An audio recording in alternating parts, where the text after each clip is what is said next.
Hey folks, welcome to another episode of Cosmos with Cosmos. I am special guest Brandon. Special guest! Special guest. Here he is. Told you. I made it, guys. Back from assignment. Yay! I'm glad you said special guest because even though I mentioned it like a minute You ago, already forgot? I forgot. Typical Cosmos with Cosmos. I already forgot things, yeah. But special guest Brandon, and I'm Mike. I'm Liz. And today we're talking about what was going on in astronomy during the first Thanksgiving time period. Yay! It's kind of You would think there wouldn't be a lot. If we go down the rabbit hole, and it turns out it's like my favorite period of astronomy. So that's going to be fun. Yeah. But before that, of course, we've got to talk about our drinks. Liz, what you drinking? I am drinking this beautiful thing right here that I have resisted mixing for a long time. This is Kepler's Cornucopian. Nice. And it is bourbon, butterscotch schnapps, orange juice, some bitters, topped off with some pumpkin porter. Pumpkin porter. And for those of you on the podcast, it does look quite fabulous. It has nice dark beer on top, has a pumpkin apple stuff on the bottom, and the ice cubes floating in the middle. It looks gorgeous. It really is. It's nice. It's like a sunset on Titan. Ooh. Nice, but now I'm going to just do what it means. I've been waiting a long time. Armageddon on Titan. I think it'd be really funny if the porter just went right back to the top.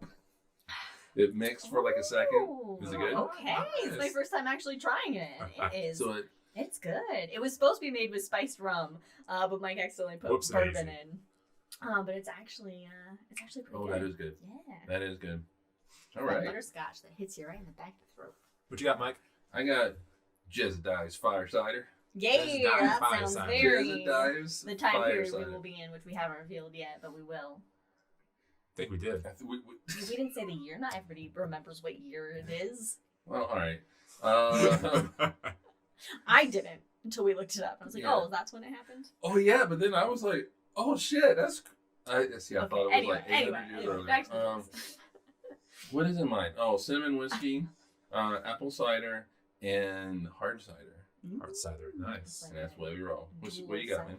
I got Tycho's Cosmic Concoction. I like that. I like that. It is an autumn Moscow Mule with stuff in it. Mike, what's in my drink? And bartender. It has, well, your typical Moscow Mule stuff, and it has ginger beer, it has lime juice, and it has vodka. But you add a little hard cider on top. Delightful. Oh. Festive. Is it good? Yeah. Okay. It's quite good. Happy Thanksgiving. Indeed. Yeah. So we went with Thanksgiving-themed drinks. Mm-hmm. Everybody got a list of 4 drinks, and they had to pick one. And we all chose different ones. We all chose wisely. Yes. Thank you. Interestingly enough, the one drink that I thought you guys would pick, you didn't pick. Well, The bourbon drink. Yeah, it was like the old-fashioned base, but I'm always going with the old-fashioned, so I thought I'd mix it up a little bit this week around. I'm a sucker for butterscotch, so The butterscotch is good. got me. You know what I want? I want some butterscotch pudding. Pudding. That's my favorite kind of pudding. I want some. Oh, it's been a while. Yeah, sounds... Anyway, before we go down to the butterscotch hole, which will be in the hangover edition. By the way, we found the recipes online, Mom. We have a couple of rules for the podcast. If we have puppy barks, take yourself a drink. Any Star Wars reference, take a drink. And, of course, any reference from Tolkien's Lord of the Rings series, you take yourself a drink. Any of them. Silmarillion. Yes. But if we do like a boys reference, that's not going to count because no one's going to know that's from. No, but it is from YouTube. Yeah, and it's just beautiful. Google orcs with normal voices. Looks like meat's back on the menu, boys. Anyway, so if you want more of our shenanigans, follow us on Twitter at DreamCosmos and, of course, Instagram at Cosmos with Cosmos. Yeah. But for now, I think we dive into the world of astronomy during the first Thanksgiving. First Thanksgiving, which has its own weird background. We're not going to talk about the bullshit that is Thanksgiving. Don't worry about that. Just what scientifically was happening in the realm of astronomy during this time, which, by the way, is the first Thanksgiving was in 1621. 1621. And it turns out there's a lot of cool stuff going on. 400 years ago, exactly. Oh, whoa. Whoa, it's exactly 400 years Exactly ago. 400 years So what's ago. that called? Like the centennial, the bicentennial? Quatricennial. The 400 centennial. The 400 The centennial. 4 folks. centennial. Fourcentennial. 400 centennial is like what? 40,000 years. That's- We've been celebrating Thanksgiving a long ass time. So before we talk about what's going on in that world, we should talk about what was just going on above our heads on that time. So what was the sky like in 1621? Exactly the same as it is now. Yay. Podcast over. Yay. Except one very minute little difference. And that is that, so the North Star is about a half degree from the North celestial pole. Back then, 400 years ago, it was about 2.8 degrees away from it. Wow. Because the That's Earth cool. wobbles. Which is called precession. Precession. Yeah, so That's kind of cool, though. Yeah, I know. we're a little bit. Our North Star points a little more north than their North Oh, Star. we've gotten norther. Yeah, we've gotten more north there. But I guess our magnetic field has drifted as well. So we got that north's more north, but the The compass other north one is is less north. So north. we got a trade-off Yeah. of norths happening. They did have some planets that are up on their first Thanksgiving. Oh, hey. Oh, they did? They did. They had Venus and Mars were visible after sunset. Venus is visible now after sunset. Yeah. So we have some things in common with that. Also, Jupiter and Saturn were rising in Gemini, which they kind of are right now as well. Whoa. So I don't know. connected. Does it look like that? Well, it's exactly 400 years. I think I think that just means that the witch is coming back. yeah, we're Okay. reading, Witches are we're rising. reading more Witches, into yeah. this. I mean, you gotta burn them witches.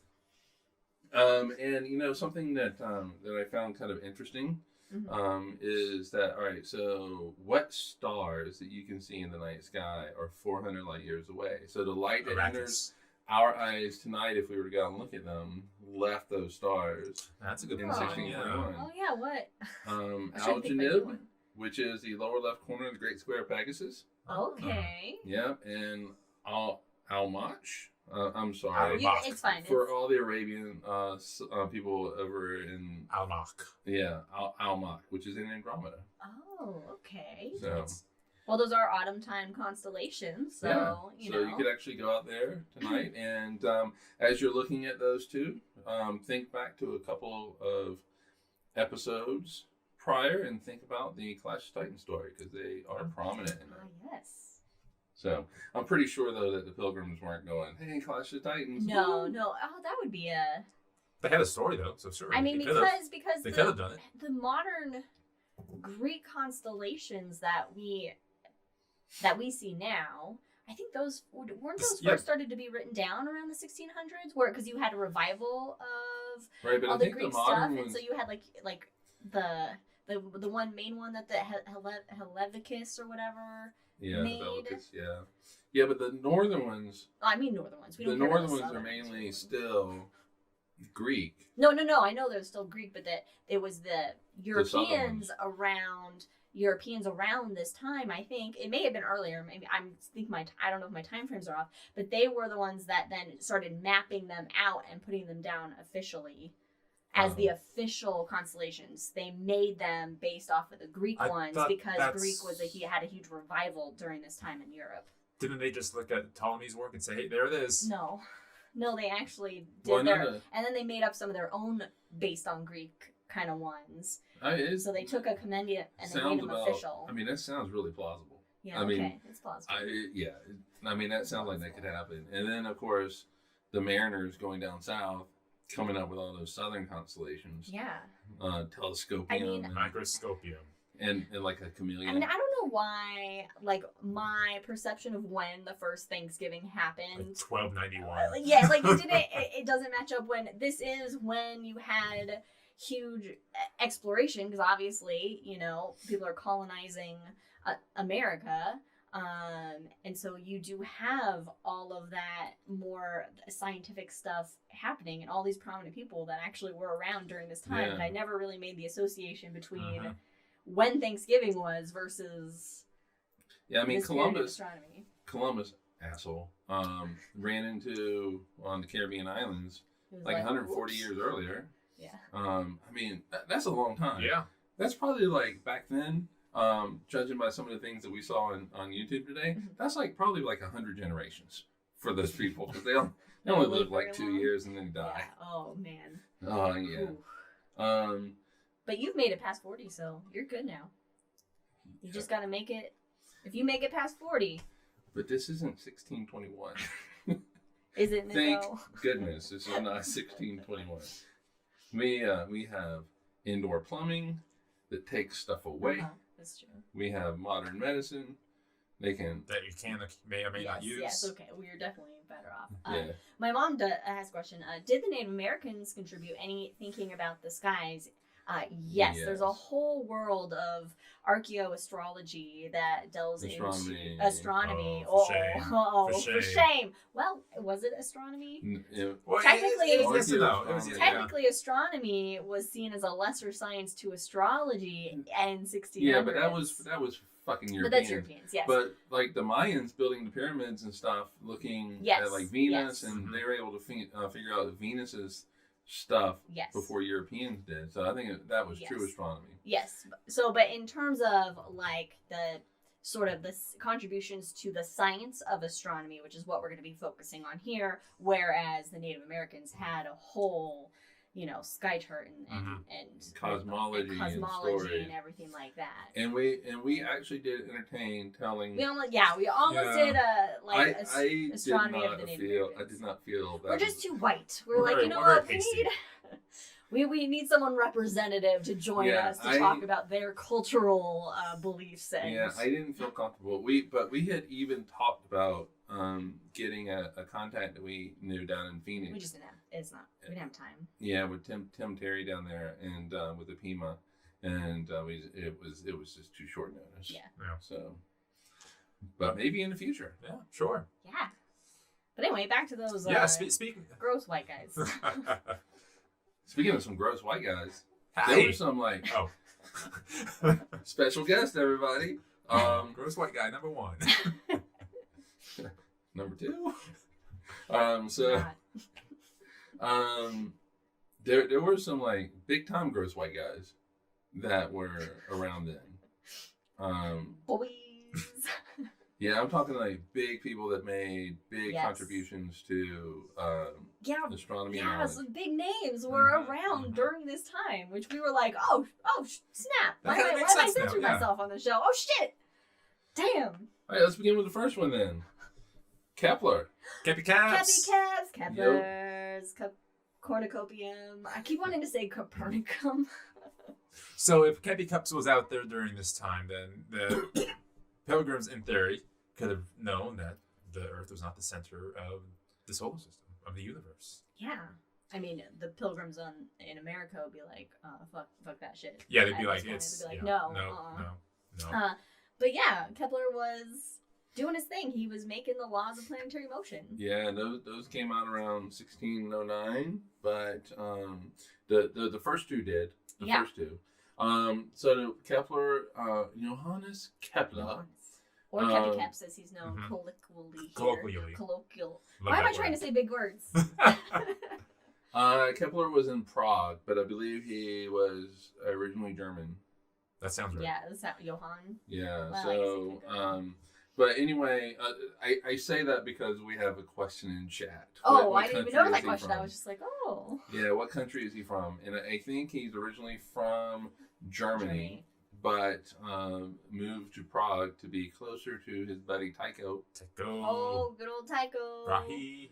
Yeah. So, but anyway, in 1619 or so, 1620, he actually, the first two laws say that the planets go around the sun in an ellipse, In ellipse. in an ellipse, and the sun is the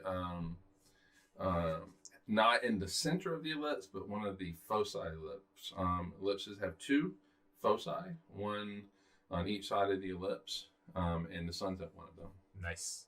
The second law is called the equal area law, and a planet will sweep out equal areas It's equal time. in equal time, which won't get into really that. But the third law, which he published in 1620, basically says that the time in which a planet goes around the sun is proportional to how far away it is from the sun. And so, and I love that even though these are mathematically proven, the scientific community doesn't always embrace changes immediately. Like, it still takes a long time for people to accept it, to go through and say, okay, this is right. Through the rigor. Yeah. Rigor. Like, you look at Copernicus about almost 100 years before him, and he was able to. Was it mathematically kind of proved? No, not mathematically. No, it's just Kepler makes that did the sense. math that proved it. Right. But he just used some logic in his brain. Yeah. I'm like, hey guys. Yeah, but Kepler used some math and geometry, but it was really Newton that came around and really proved it mathematically with calculus and that type of thing, or at least how it works. Copernicus thought that angels were pushing the planets around. Right. As they go. Yeah, that's thanks to I already forgot his name. Give me a second. It's not our falafels. No. Aristotle? Thank you. Oh, okay. My I didn't God. know you were going back to the Greeks. I forgot Aristotle. Yeah, because Aristotle really just Falafel. set science back centuries with this idea of the heavens need to be these perfect, really undying mechanisms, to the point where Kepler even was looking for the perfect spheres. Like, he believed everything was perfect circles around perfect circles, and that the stars themselves were eternally unchanging. But then when Tycho Brahe came around, I think he was born like 3 years after Copernicus died, as he saw some things in the sky change that were beyond the realm of the moon. And to beyond the realm of the moon, that meant they belonged to the last sphere of the stars. So he found this new star, supernova now, they call it the nova, just new star. And then he found a comet later on as well, and that proved that new things can appear with the stars, not eternal and unchanging.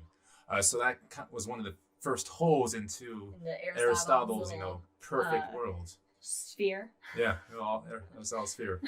Yeah, and the comets actually, somebody finally asked the question: is if everything's on these crystalline spheres, and when a comet comes through, wouldn't it just smash those spheres? Yeah. Oh, that's a good point. Like, so that actually maybe it's like a Wakandan barrier. They can just travel through it with the right permissions. Yeah, that makes sense. Yeah. So, but in 1621, the year that the people with the funny hats landed at Plymouth Rock, Kepler released the second edition of Mysterium, which is a book that explains his cosmological theory, and it's based on the Copernican theory. So the sun is at the center of the universe, and it basically dictates how these solids move around the structure of the universe and reflects God's plan. Kepler was very, very religious. I mean, they all are, basically. Yeah. So, and hailing from Germany, he was Lutheran. He was Protestant. God no. Jeez. Yep. Lutherans believe in whatever Lutherans believed. 99 problems. Well done. Well done. I'm That gonna drink to that. that. Yeah, that was well done.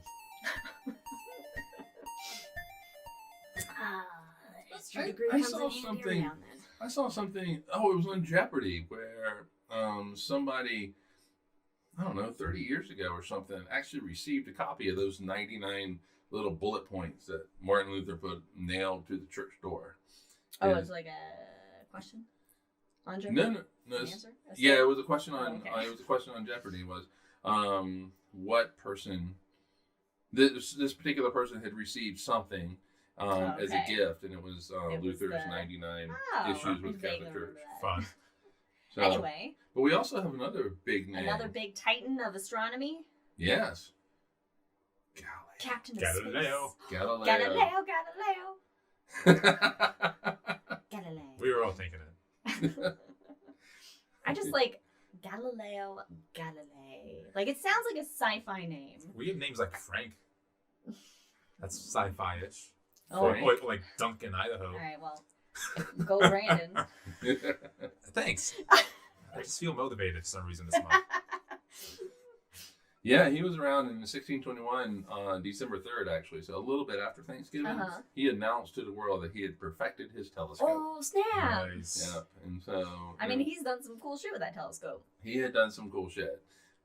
He had turned it to the sky, and he had found that there are moons that go around Jupiter, which meant things weren't going around the Earth. Big nail in the coffin of geocentric universe. Take that. Yeah, and Catholicism. Venus goes through phases. Another big fucking nail in that coffin, because the phases could only work if it was going around the sun and not the Earth. Craters on the moon, though interestingly, he was not the first to map craters on the moon. And not the first to point his telescope up at the sky, as we've learned.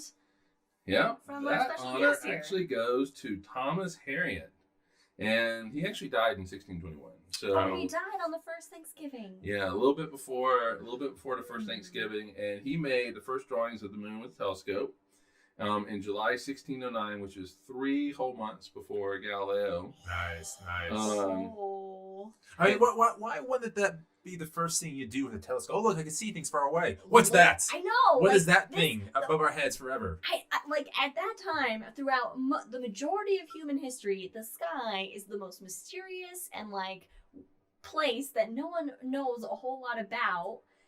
And that would be just hey, what's going on up there?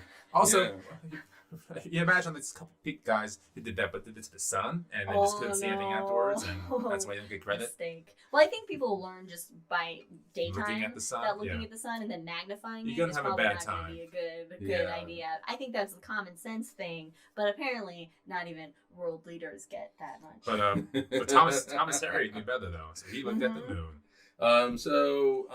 You brought up credit. You mentioned credit, and the reason why Galileo gets credit and Harriet doesn't is because Galileo published and Harriet never published. Had to publish. Screenshot didn't happen. Yeah, so Harriet never published. It was only much later that we found out that he had made these moon maps. I love this then, that Thomas, he didn't publish anything. So for those 3 months, he was the only person in the world that knew what the moon looked like. And he just I'm good with this. I don't need to share it. I'm happy knowing this myself. Right. Yeah. He was the only person. He's the only one who knew about the craters. Throughout all of human history. You're one person who knew about the craters. And he's like, I'm good. I don't need to share this. I'm happy. How? Yeah. But not only did he draw maps, these maps were not improved on for decades. Wow. So he was doing a really good job in drawing these maps. Now, keep in mind, you have to remember that back then, telescopes weren't clock driven, so they didn't track the sky. Oh yeah, they were all manual. they were all manual. So he would line it up on the moon. He would take a look. He would draw something, but the moon's already moved off a little bit. You gotta go find it again. Yeah, and let me tell you, there's a big telescope downstairs. It's hard to find the moon sometimes. So credit to Thomas for doing that. That's impressive. Yeah. So those were the big names that were Kepler and Galileo. And just for reference, I know we mentioned Newton, and hey, was Newton around then? Newton was not born until 1643. So well after. 22 years from now is when Newton would be born. But other things happened in 1621. What are those other things? Willibrord. What? Willibrord Snellius. Willibrord. Snellius. Snellius? I'm gonna go with Snellius. Willibrord Snellius. So who's this guy? Is this from Harry Potter? It really does sound like a Harry Potter name. Willibrord Snellius, It really is. He formulated Snell's law, which is how being able to measure refraction. I've never heard of this before in my entire life. Snell's law. I mean, clearly somebody was like, okay, we got to stop calling it Snellius's law. We're just going to shorten it as Snell. That way he still gets credit. But basically, you can use it to, when light comes in and hits a denser material, say water, or comes out of, say water, it bends, right? And this is the formulation of being able to calculate that bend. That bend? Yeah.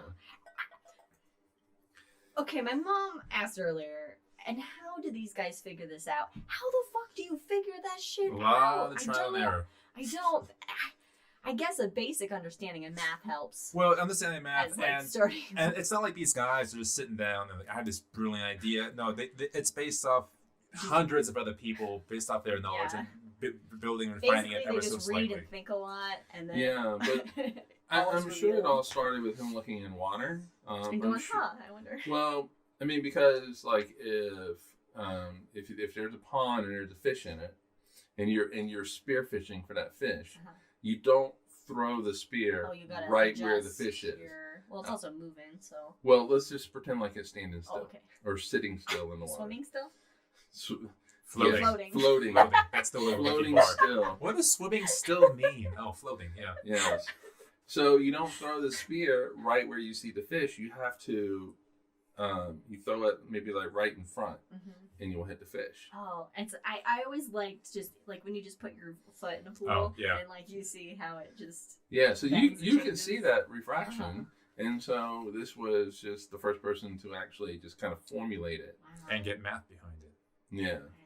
So that math part See, is my part brain of goes, it. "Oh, that's cool," and not like, "I wonder how that works." And a lot of time in the past too, they didn't have the math to figure these things out. Yeah, It's people not had that to make the math up. not everyone's like new and they can invent calculus, for example. So the math had to be invented to figure this out. But not for Snell's law. Not for Snell's law, apparently. No. It's just straight geometry. Straight well. Actually, geometry. Correct. I got a D in geometry in high school. It's actually And I got my correct, transcript so to prove it. because it's got angles. Angles, man. How do they work? That's magnets. Magnets, angles, it's all the same. All a bunch of quackery. Your mom, hey, let's figure out this bendy thing. That's pretty much. I think that is the quote Verbatim. from I Snell. like that. Snell is. That's in the history books. That's And I got footnote. that. I'm gonna finish it. Figure out this bendy thing. That was. I don't I know. was I going went southern. fishing. Did I go southern with Bit it? bendy, in it? Weege. God damn it. All right, guys. Where are we at here? You're in charge, dude. I know you're supposed to be hosting. Oh, Mike has all the information. let's see. That was the last bullet point. No, you got this whole Oh, story go right on, here. go on. I'll Oh let yeah, you do it. the Chinese telescope. You should definitely do this one because you're excited No, about because it. I didn't. No. In 1621, the telescope was introduced to China.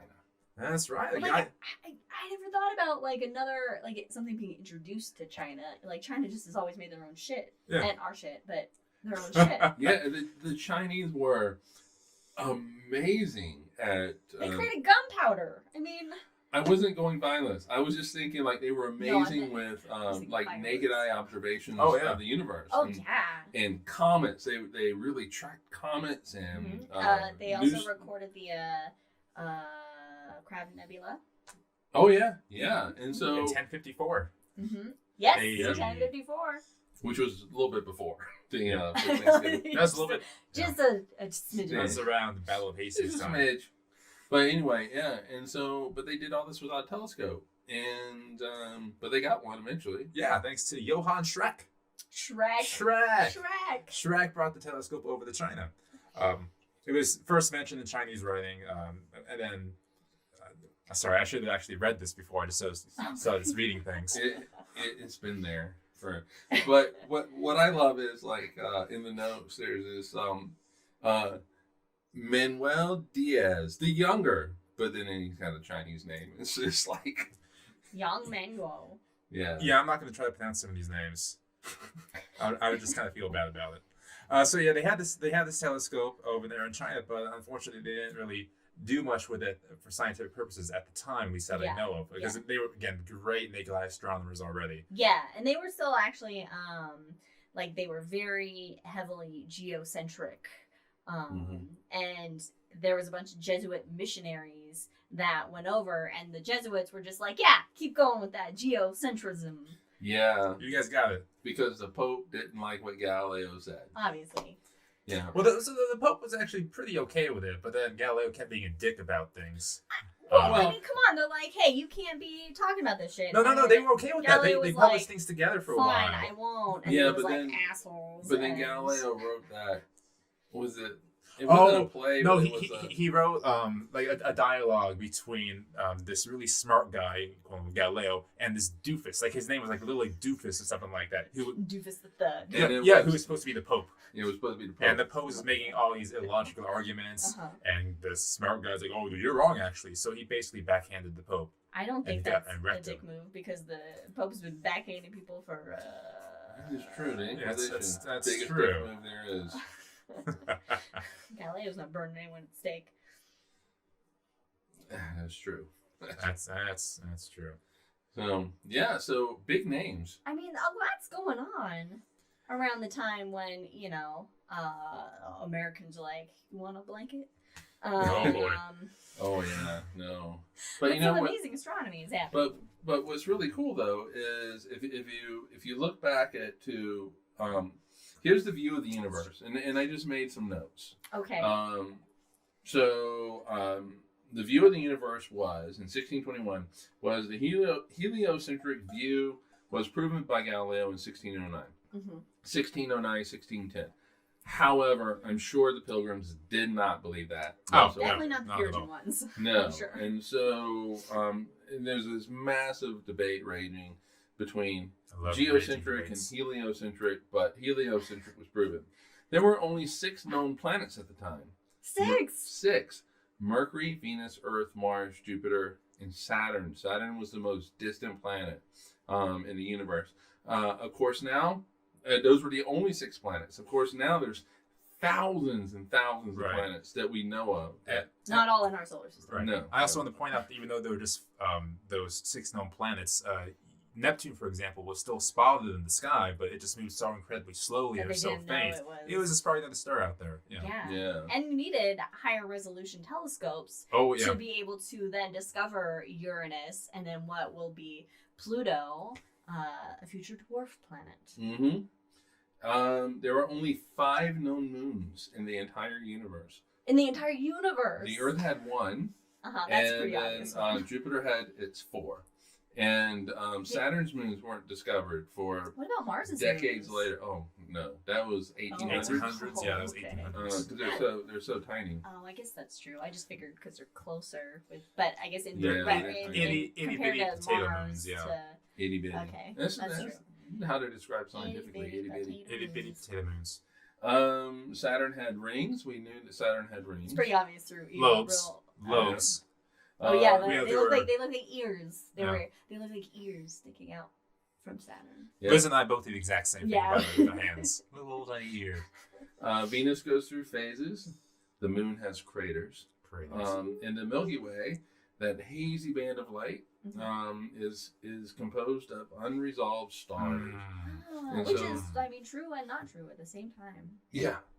But so that was the known universe 400 years ago. And I'm curious what the normal person on the street would know of astronomy. Like, would they know? Would they know? One of those late show segments where Jay Leno would go and ask the people random questions. Yeah. And what is the sun? Where is the face of God? Okay, that makes sense. I would not. I don't want to find out because I think that most people would not know there were 4 moons. I think most people would know there or think there were 9 planets, and then if you say 8, then get real mad. Wait a minute, 1621 or now? No, right now. Oh yeah, Pluto. God, yeah, Pluto's still a planet. No, it's not. You might love it, but it's not a planet. So, but anyway, my mind is slowly changing on that, so that's another episode. I'm just reading a lot of things, and things are kind of making sense. I think my mind's changing. How dare I expand my reading base? I don't care.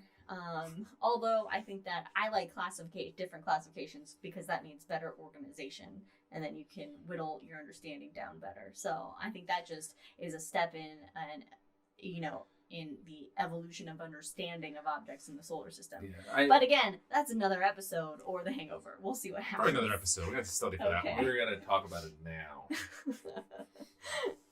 I agree. Classifications. 400 years ago. Yeah, so the average person on that street 400 years ago, maybe they would hear stuff about the sun being the center of the solar system, for example. Mm-hmm. I can't assume that would be something everyone would at least would have heard of. No, plus how does this information travel? Well, there is the poor printing people press. getting information versus richer people getting information. I bet you the poor people were just wanting to, survive. Yeah, invent indoor plumbing. While you're throwing your shit out the window, you're just like, hey, did you hear the sun's at the center of the universe, guys? What's Yeah. that all about? Your neighbor just like, yeah, Betty. I was reading it the other day. In the Pilgrim Press, it was right there, lead story. Your mom goes, poor Pluto feels this. He's fine because it's just a ball of ice. Pluto doesn't care what you think about it. That's very true. I'm going to keep going around the sun every 240 years. So Pluto has only gone around the sun once since the first Thanksgiving. Oh, yeah. Hey, that's kind of cool. Yeah, That's it's coming up in 100 years that will make that, it will have done it twice. Oh, there's going to be something so cool that happens too that we're going to do to celebrate its second orbit since it's discovered, or since it's... Since the Thanksgiving. Oh, no, There we go. no, Yeah, no. It hasn't even done one orbit. I mean, I got excited for my future self that would celebrate. It hasn't even done one orbit. No, Yeah, it's gonna be a that's while. right. It's gonna be a hot second. Okay, Yeah, when's the is first it- orbit going to be? It's like 1930 1930 plus yeah. 240, so 2170. Damn it, this is going to be so fun. There's going to be such a fun celebration for the first completed orbit since its discovery. I can tell you that if we're still alive in 2170, we won't give a fuck. That's fair. No, we will. We will, because even as vampires, we're going to be excited about astronomy. Oh, for vampires, yeah. That's the only way we can live Space that long. vampires. Wait, Yes. wait, Oh. no. Terrible. You can't have space vampires. Oh, there are space But vampires. if you have space vampires, Space vampires. wait, guys, if you have, Yeah, space vampires. I have a point to make. If you have space vampires, you're always going to be in the sunlight, so you can't really have space vampires. There's no nighttime in space. Space is all nighttime. Oh, it's always daytime. Oh, you gotta get close to a star and you gotta be real close to a star. Look at how much daytime Pluto gets. It still counts. Not a whole lot.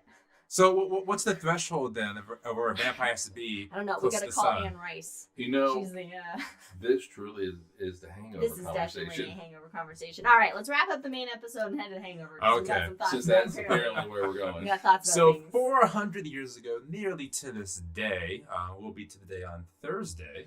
Well, okay. Just Well- say 400 years. To the day! No, I decided Do we know Thanksgiving what was day it held is? on that day in the Gregorian calendar in the year 1621. But the Pilgrims honestly wouldn't have cared about anything that's happening in astronomy. But the world of astronomy was popping in that year with all these Definitely happenings poppin'. with Kepler and Galileo, and Newton then was coming up on fucking- soon, and it was a great time in the spirit of exploration. It was. Yeah. Some Yeah. little Aristotle busting. Is what?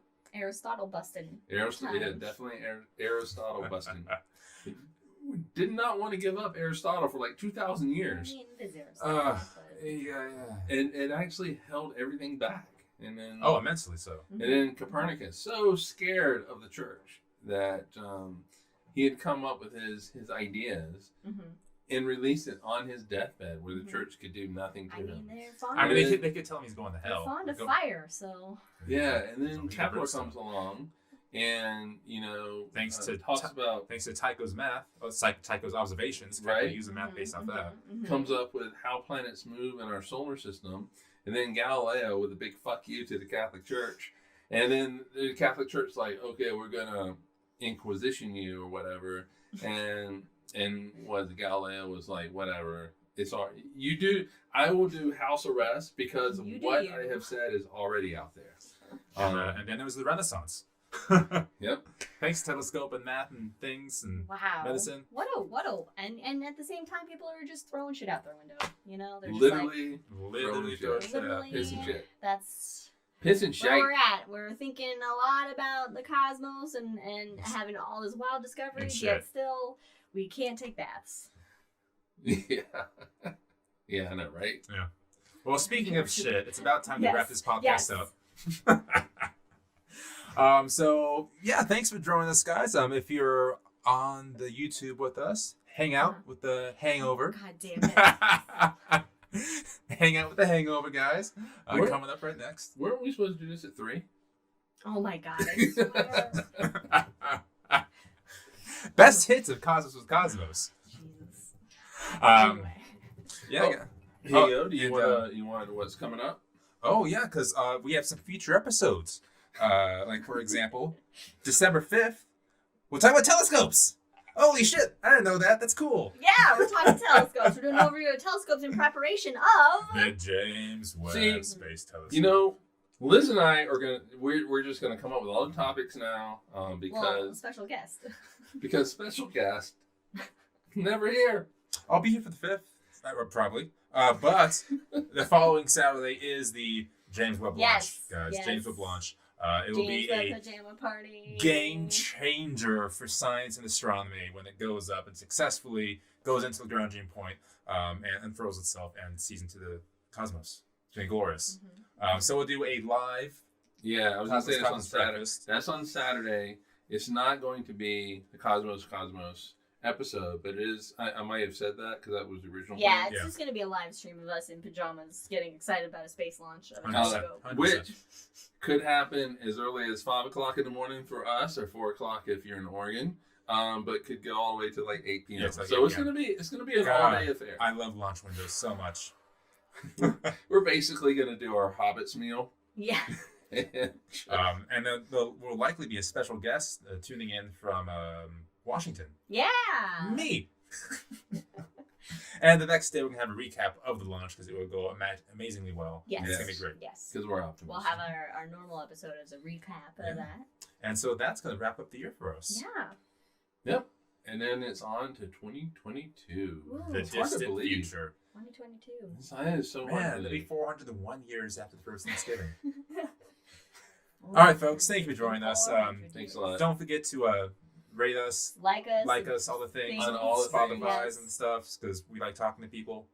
More ratings equals more people to talk to. So with that, thanks, guys. All right. Thanks. Y'all stay We'll see safe. ya. Stay safe, stay healthy. For us here in the States, have a great Have Thanksgiving. a happy and healthy and safe Thanksgiving.